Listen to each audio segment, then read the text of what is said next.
The alien ship floated in the dark space above Earth. It was huge and silver, shaped like a giant teardrop. Inside the ship, Ambassador Krell 9 looked down at the blue planet through a large window.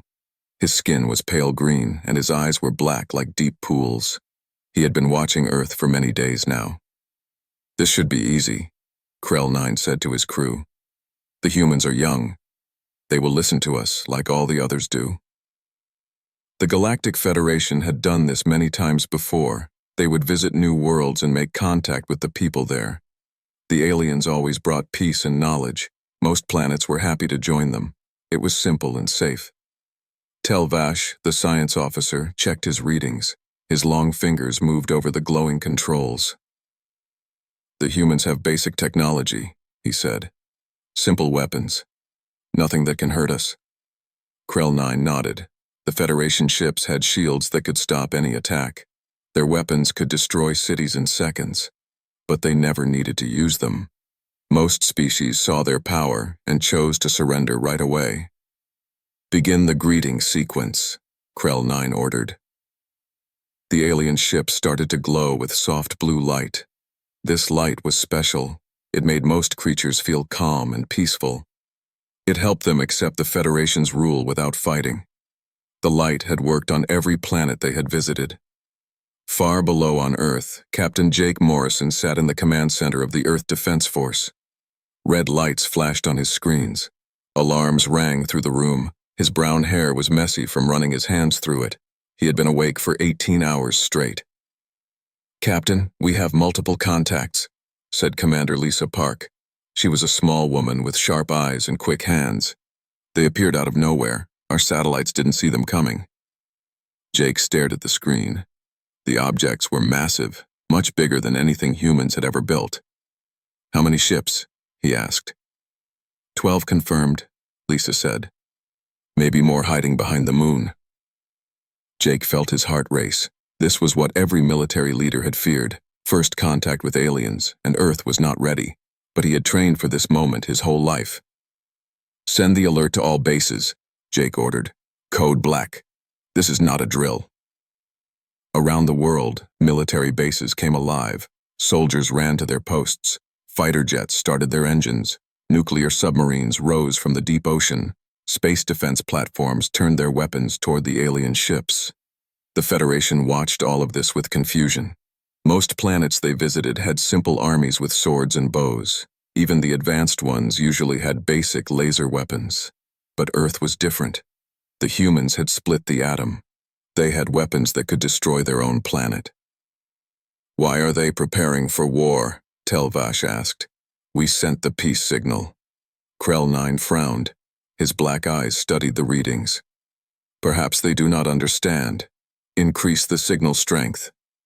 The blue light from the alien ships grew brighter. It covered half the planet now. The light was meant to make humans feel safe and happy. It was supposed to make them want to surrender. But something was wrong. Dr. Sam Rodriguez worked in a secret lab deep underground. He was a thin man with thick glasses and quick hands. For years he had studied strange signals from space. Now those signals were everywhere. "It's not just light," Sam said to his team. "It's doing something to our brains. It's trying to change how we think." His machines showed the truth. The alien light carried invisible waves that attacked the human mind. It was trying to make people give up and accept alien rule. "Can you stop it?" asked Dr. Price, his partner. Sam worked faster than he ever had before. His fingers flew over the keyboard. "I think so, but we need to warn everyone." Meanwhile, Captain Morrison received reports from around the world. Something strange was happening. In some cities, people were walking outside and staring at the alien ships. They looked happy, but empty, like they were dreaming with their eyes open.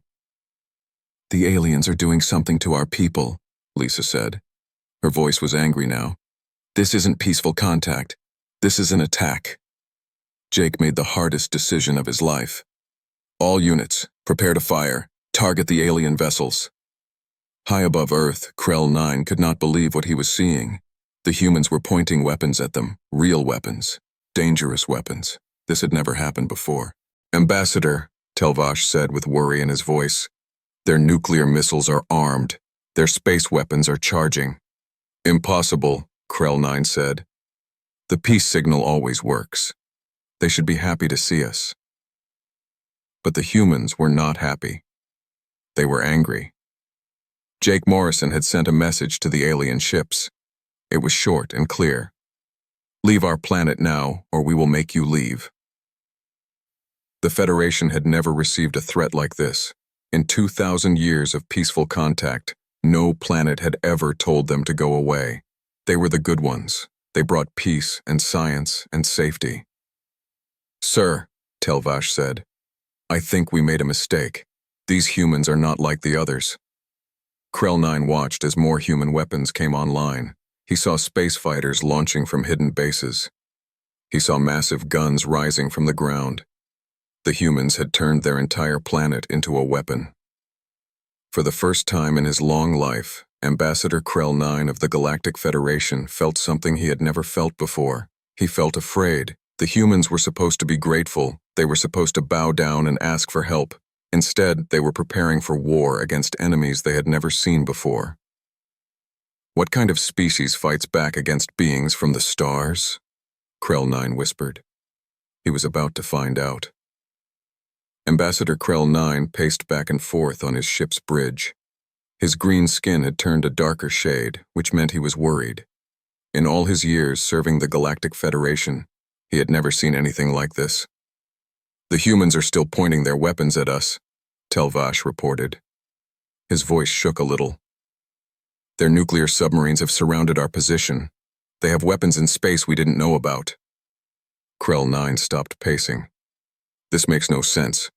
Our records show that young species always accept our guidance. They see our advanced technology and they understand we can help them. Down on Earth, Captain Jake Morrison stood in the war room surrounded by screens showing alien ships. His uniform was wrinkled and his eyes were red from lack of sleep. But his mind was sharp and focused. Sir, we're getting strange readings from the alien vessels, reported Lieutenant Ben Carter. He was young but smart, fresh out of the Space Academy. They're sending out some kind of energy beam. Jake turned to Dr. Sam Rodriguez, who had arrived an hour ago with his team. Sam's hair was messy, and his lab coat had coffee stains on it, but his machines were working perfectly. It's definitely a mind control device, Sam said. The aliens are trying to make our people give up fighting, but I think I can block it. Do it, Jake ordered. Sam's fingers moved quickly over his controls. Around the world, special transmitters began working. They sent out signals that fought against the alien mind control. Slowly, people who had been staring at the sky began to wake up and remember who they were. On the alien ship, Telvash watched his readings with growing alarm. Ambassador, their defensive measures are working. The peace signal is being blocked. Krell 9 could not believe it. How is that possible? These humans just learned to leave their planet a few years ago. They should not have technology to fight our systems. But humans had something the aliens did not expect. They had experience fighting each other. For thousands of years, humans had been making better and better weapons. They had learned to defend against every kind of attack. Captain Amy Foster sat in her fighter jet high above the Pacific Ocean. She was one of Earth's best pilots, with quick reflexes and steady hands. Her squadron was ready for anything. All pilots, this is Eagle Leader, Amy said into her radio. Remember, these aliens have energy shields, but our railguns fire solid metal at very high speeds. Their shields might not stop that. The fighters had been equipped with humanity's newest weapons. Instead of explosives or lasers, they fired small pieces of metal faster than bullets. The idea was simple but deadly. Back on the alien command ship, Science Officer Quinn Tor studied the human weapons with growing concern. He was an expert on warfare and had seen the weapons of 100 different worlds. Ambassador, Quinn Tor said, these humans have done something very unusual. They have made kinetic weapons that move at incredible speeds. Our energy shields are designed to stop plasma and laser attacks. Will the shields hold? Krell 9 asked. Quinn Tor looked at his calculations. I do not know. No one has ever attacked us with solid projectiles moving this fast. On Earth, Commander Lisa Park coordinated the planet's defenses from the main command center. Every military base was ready. Every satellite was armed. Even the space station had been turned into a weapons platform. "Captain Morrison," Lisa said, "the aliens are moving into attack formation. Should we fire first?" Jake stared at the main screen. 12 alien ships hung in space like silver daggers pointed at Earth's heart. He knew that if this went wrong, billions of people could die. But he also knew that surrender might be worse than death. "Send them one more message," Jake said. "Tell them they have 60 seconds to leave our solar system." The message was sent in every language and every frequency humans could think of. It was clear and simple. "Go away, or we will make you go away." Ambassador Krell 9 received the message and felt something he had never felt before. These humans were not afraid of the Federation's superior technology. They were threatening him. "They must not understand our power," Krell 9 said to his crew. "Begin the demonstration sequence." The alien ships began to glow brighter. They moved into a pattern that had scared countless worlds into surrender. Energy weapons charged with power that could melt mountains. The display was designed to show any watching species exactly how helpless they were. But the humans did not back down. Instead, more weapons came online. Dr. Sam Rodriguez watched the alien energy build up on his screens. "They're getting ready to attack," he told Captain Morrison through his radio. "Energy levels are off the charts." Jake made his decision. "All units, you are cleared to engage. Defend Earth." The first shots came from Lieutenant Ben Carter's railgun satellites. Chunks of metal the size of cars flew through space at incredible speeds. They hit the alien shields and something unexpected happened. The shields flickered and sparked. Some of the metal got through. "Impossible!" Quintor shouted on the alien ship. "The shields should stop everything." But human weapons were different. They did not use energy or plasma. They used simple physics turned into deadly art. Mass times velocity equals force, and humanity had learned to create tremendous force. Captain Amy Foster led her fighter squadron into the battle zone. "All pilots, target the smaller ships. Let's see how tough they really are." The fighters opened fire with their railguns. Streams of metal flew toward the alien vessels. The aliens tried to dodge, but their ships were large and slow. They had been built for intimidation, not for fighting quick enemies. More hits landed on the alien shields. Sparks flew from damaged systems. For the first time in Federation history, their technology was failing against a primitive species. "Ambassador!" Telvash called out in panic. "Hull breach on Deck 7. The human weapons are getting through our defenses." Krell 9 stared at the damage reports flooding his screens. This was not how first contact was supposed to go. The humans should have surrendered after seeing the Federation's power. Instead, they were winning. "All ships, retreat to safe distance," Krell 9 ordered. His voice was shaky now. "We need to rethink our approach." The alien ships began moving away from Earth, but the humans followed them with long-range weapons. Jake Morrison had no intention of letting the aliens regroup and plan another attack. "Keep firing," Jake ordered. "Make sure they understand that Earth is not an easy target." As the alien ships retreated, Ambassador Krell 9 realized something terrible. The Federation had met a species that would rather fight than surrender. These humans were not like any other intelligent life they had encountered. They were warriors, and they were very, very good at it. Ambassador Krell 9 sat alone in his private chamber, staring at a device that would change everything. It was a small crystal that glowed with red light. He had never wanted to use it. In 2,000 years of peaceful contact, it had never been necessary. The crystal was an emergency beacon. When activated, it would call the Federation's main battle fleet. But using it meant admitting failure. It meant that a single primitive world had defeated the Federation's best diplomatic team. "Sir?" Telvash entered the chamber quietly. His green skin was pale with worry. "The human attacks have stopped, but their weapons are still pointed at us. What are your orders?" Krell 9 held the crystal in his long fingers. "In all our records, has any species ever refused to join the Federation?" "No, sir, never. Even the most warlike planets saw reason when they understood our power." "Then we are facing something new," Krell 9 said. "Something dangerous." He pressed a button on the crystal. Red light filled the room as the emergency signal shot across space faster than light itself. Somewhere far away, Admiral Vex Prime would receive the message and know that the impossible had happened. On Earth, Dr. Sam Rodriguez worked without sleep in his underground laboratory. His coffee was cold and his eyes burned, but he could not stop. The alien signals were getting stronger, and he needed to understand what they meant. "Elena, look at this," Sam called to Dr. Elena Price, his research partner. She was a thin woman with gray hair and tired eyes. Like Sam, she had been working for days without rest. Elena studied the patterns on Sam's screen. "These signals are different from the mind control waves. They're going out into deep space." "I think they're calling for help," Sam said. His voice was worried. "The aliens are asking someone to come and help them." Dr. Price felt a chill run down her spine. If these aliens need help to fight us, then who are they calling? What could be worse than what we're already facing? At the Earth Defense Force headquarters, Captain Jake Morrison received the same news. Colonel Ryan Hayes, a big man with gray hair and steady hands, had been analyzing all the alien communications. "The signals went out about an hour ago," Ryan said. "If they're calling for backup, we need to assume help is coming." Jake looked at the tactical display showing Earth's defenses. They had done well against the first alien ships, but those vessels seemed to be explorers, not warriors. A real alien battle fleet would be much more dangerous. "How long do we have?" Jake asked. "Unknown," Ryan replied. "Could be hours, could be days. We need to prepare for the worst." Commander Lisa Park entered the room carrying a thick folder.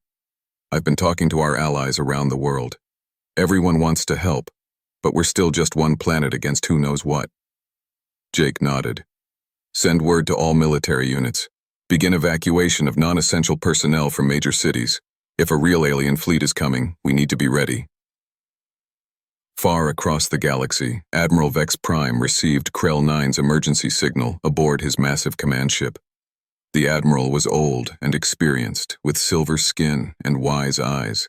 He had served the Federation for 500 years and had never seen a code-red emergency beacon. "Impossible," Vex Prime muttered as he read the message. "A single planet has defeated the contact team." His aide, Commander Zextal, checked the records. "Sir, it appears to be true. The species calls themselves humans. They have refused to surrender and have actually damaged our ships."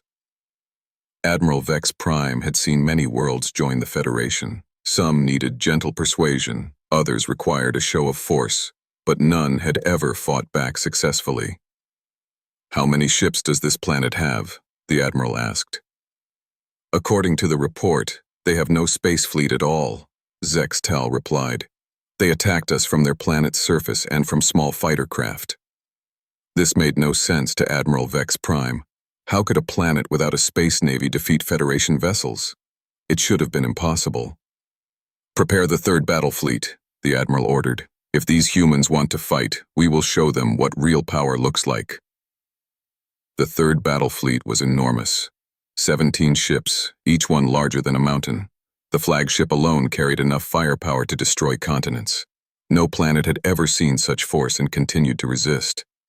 Back on Earth, Captain Amy Foster landed her fighter jet after another patrol mission. Her squadron had been flying constant missions, watching for more alien ships. So far, the skies were clear, but everyone knew that would not last. "Any word from command?" asked Lieutenant Troy Adams, one of her pilots. He was young and eager, but Amy could see the worry in his eyes. "They think more aliens are coming," Amy said. "A lot more. We need to be ready for anything." Troy looked up at the stars, which were just becoming visible in the evening sky. "Do you think we can win against a real alien fleet?" Amy remembered her training and all the battles she had fought. Humans had been fighting each other for thousands of years. They had learned to be very good at it. "We're not going to make it easy for them," she said. In the Federation fleet racing toward Earth, Admiral Vex Prime studied every piece of information about humans. What he learned worried him. These creatures were violent and unpredictable. They had spent their entire history making better weapons and learning new ways to fight. "Sir," Commander Zextal reported, "long-range sensors show we will reach the human system in 6 hours." "Good," the Admiral said. "Send the standard surrender demand. Give them time to understand what they're facing. The message was sent across space to Earth. It was the same message the Federation had used for centuries. It promised peace and friendship if the humans would submit to Federation rule. It warned of terrible consequences if they refused. But the Federation had never sent this message to humans before. Captain Jake Morrison read the alien ultimatum in the war room. Around him, his best officers waited for orders. The message was clear: surrender in 6 hours or face total destruction. "What's our response, sir?" asked Commander Lisa Park. Jake looked around the room at the faces of Earth's defenders. These were good people who had sworn to protect their planet. He knew they would rather die than give up their freedom. "Send a reply," Jake said. "Tell them that Earth does not surrender. Tell them that if they want our planet, they'll have to take it from us." The response was sent out into space, carrying humanity's answer to the alien ultimatum. It was not the answer the Federation expected. It was not the answer any civilized species would give.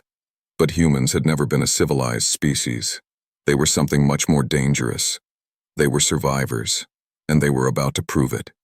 Admiral Vex Prime stood on the bridge of his massive warship as it dropped out of hyperspace at the edge of Earth's solar system. Around him, 16 other vessels appeared like metal mountains in the darkness. Each ship was larger than anything humans had ever built. Each one carried enough weapons to level cities. "Magnificent," the Admiral said as he looked at his fleet. "No species has ever continued to resist after seeing this much power." Commander Zextal checked his instruments. "Sir, we're detecting the human planet ahead. They appear to be still armed." The Admiral frowned. Most planets surrendered as soon as they saw the third battle fleet approaching. The smart ones gave up even before the ships arrived, just from knowing they were coming. "Show me their defenses," Vex Prime ordered. The main screen lit up with images of Earth. What the Admiral saw confused him. The planet was covered with weapons. Every continent had missile sites. The oceans were full of submarines. Space around the planet was filled with satellites and defense platforms. "They have turned their entire world into a fortress," Zextal observed with wonder. But Admiral Vex Prime was not impressed. "Primitive weapons," he said. "Our shields will stop anything they can throw at us." Far away, hidden in the asteroid belt between Mars and Jupiter, something waited in the darkness. It was humanity's greatest secret, built in total silence over many years. The USS Defiant hung motionless among the rocks, invisible to alien sensors. Captain Nick Williams stood on the bridge of the Defiant, watching the alien fleet take position around Earth. He was a tall man with steady hands and calm eyes. He had volunteered for the most dangerous mission in human history. "Captain," said Chief Engineer Kate Murphy, "all systems are ready. The experimental drives are working perfectly." Kate was the smartest engineer humanity had ever produced. She had taken alien technology captured from the first battle and combined it with human innovation. The result was something neither species could have built alone. "Navigation report," Captain Williams requested. Lieutenant Troy Adams, who had been transferred from Amy Foster's squadron, checked his calculations one more time. "Jump coordinates confirmed, sir. We can appear anywhere in the solar system within 30 seconds. The Defiant was humanity's ace in the hole. While the aliens had been calling for backup, humans had been preparing their own surprise. Back on Earth, Captain Jake Morrison watched the alien fleet position itself around his planet. The ships were enormous and terrifying. He could feel the fear of his people, but he also felt their determination. "Sir," reported Commander Lisa Park, "the alien fleet is hailing us." "Put them through," Jake ordered. Admiral Vex Prime's face appeared on the screen. His silver skin gleamed, and his ancient eyes held the confidence of someone who had never lost a battle.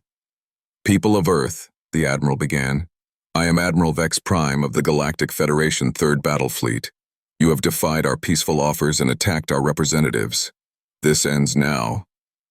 Jake stepped forward so the Admiral could see him clearly. "This is Captain Morrison of Earth Defense Force. Your representatives tried to control our minds. We defended ourselves. Leave our system now." The Admiral almost smiled. "You do not understand your situation. My fleet carries enough firepower to crack your planet in half. Surrender now, and your people will be spared." "Earth does not surrender," Jake replied firmly. Admiral Vex Prime had heard those words from many species over the centuries. They all surrendered eventually when they saw what happened to those who refused. "Very well," the Admiral said. "You have chosen your fate." Or, the alien ships began to move into attack formation. Weapons that could destroy mountains began to charge with deadly energy. The Federation had never needed to destroy an entire planet, but they were prepared to do it. On Earth, alarms rang in every military base. This was the moment everyone had feared and prepared for. Humanity's final battle was about to begin, but the aliens did not know about the Defiant. "All stations, this is Captain Williams," Nick announced to his crew. "Execute Operation Thunderbolt." The Defiant's experimental drives activated. Space twisted around the ship as it moved faster than light itself. In seconds, the human battleship appeared directly between the alien fleet and Earth. The Federation sensors screamed warnings as an impossible signature appeared on their screens. Where empty space had been moments before, now floated a ship that shouldn't exist. "What is that?" Commander Zextal shouted in alarm. Admiral Vex Prime stared at the human vessel. It was smaller than his ships, but somehow more dangerous looking. Every line of its design spoke of war and violence. "Unknown vessel," the Admiral transmitted. "You are interfering with Federation justice. Withdraw immediately." Captain Williams opened a channel to the entire alien fleet. His voice was calm, but carried the weight of humanity's determination. "This is Captain Williams of the USS Defiant. You are in violation of Earth's sovereign space. This is your final warning. Leave now." The Admiral laughed. "One ship against 17? The humans must be insane." "Destroy that vessel," Vex Prime ordered. 3 alien ships turned their massive weapons toward the Defiant. Energy beams that could melt steel lanced through space, but the human ship was no longer where they aimed. "Impossible," breathed Commander Zextal. "It moved too fast." The Defiant had used its experimental drives to jump short distances instantly. It appeared behind the alien formation, its weapons already firing. But these were not ordinary human weapons. Chief Engineer Kate Murphy had built something new. The Defiant's guns fired concentrated gravity waves that crushed matter at the atomic level. The first alien ship simply crumpled like paper in a giant's fist. The second lost its entire forward section. The third began spinning out of control as its artificial gravity failed. Admiral Vex Prime watched in horror as 3 of his most powerful vessels were destroyed in seconds.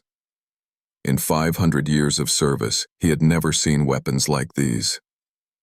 "All ships, concentrate fire on the human vessel," the Admiral ordered desperately. But the Defiant was already moving again. It appeared above the Federation formation and fired again. 2 more alien ships exploded in brilliant flashes of light. On Earth, Captain Jake Morrison watched the battle with amazement. 1 human ship was fighting 17 alien vessels and winning. "How is this possible?" asked Commander Lisa Park. Jake smiled for the first time in days. "We built something they never expected," he said. "We built it angry." The Federation fleet, which had seemed so powerful and terrifying, was falling apart. The aliens had built their ships to intimidate and control peaceful species. They had never faced an enemy that hit back harder than they hit. Admiral Vex Prime realized something terrible. His fleet was losing. The humans had not just refused to surrender. They were destroying the most powerful battle group in Federation history. "Sir," Commander Zextal reported with panic in his voice. 5 ships destroyed, 3 more heavily damaged. The human vessel is still operational." For the first time in his long life, Admiral Vex Prime of the Galactic Federation felt fear. Real, cold fear. The humans were not just warriors, they were something worse. They were innovators, and they were very, very angry. Admiral Vex Prime stared at his tactical display in disbelief. Half of his fleet was gone. The most powerful battle group in Federation history was being destroyed by a single human ship. This was not how the universe was supposed to work. "Sir," Commander Zextal reported with a shaking voice, "the remaining ships are requesting permission to retreat." Retreat? The Admiral had never heard that word used about a Federation fleet before. We are the Galactic Federation. We do not retreat from primitives. But even as he spoke, another explosion lit up space as the Defiant destroyed another of his vessels. The human ship moved like nothing he had ever seen, appearing and disappearing faster than his weapons could track. On the bridge of the Defiant, Captain Nick Williams watched the alien fleet fall apart. His crew worked with deadly efficiency, each person knowing their role perfectly. "Kate, how are our power levels?" he asked. Chief Engineer Kate Murphy checked her instruments. "Still at full capacity, sir. The alien technology we captured helped us build something they can't defend against." "Troy, plot us a course through their formation," Nick ordered. Lieutenant Troy Adams smiled as he calculated impossible maneuvers. "With pleasure, sir." The Defiant dove straight through the center of the alien fleet, its weapons firing continuously. The Federation ships tried to hit it, but their massive guns were too slow. They had been built to fight other large, slow vessels, not a ship that could jump through space like a striking snake. Commander Beth Taylor, the weapons officer, targeted the alien command ship. "Captain, I have a clear shot at their flagship." Nick nodded. "Take it." But Admiral Vex Prime was not ready to die. As the human weapons locked onto his ship, he made a choice that would change the galaxy forever. "All ships, cease fire," the Admiral transmitted on all frequencies. "Repeat, all ships, cease fire." The remaining Federation vessels stopped shooting. The Defiant also held its fire, waiting to see what the aliens would do next. Admiral Vex Prime opened a communication channel to the human ship.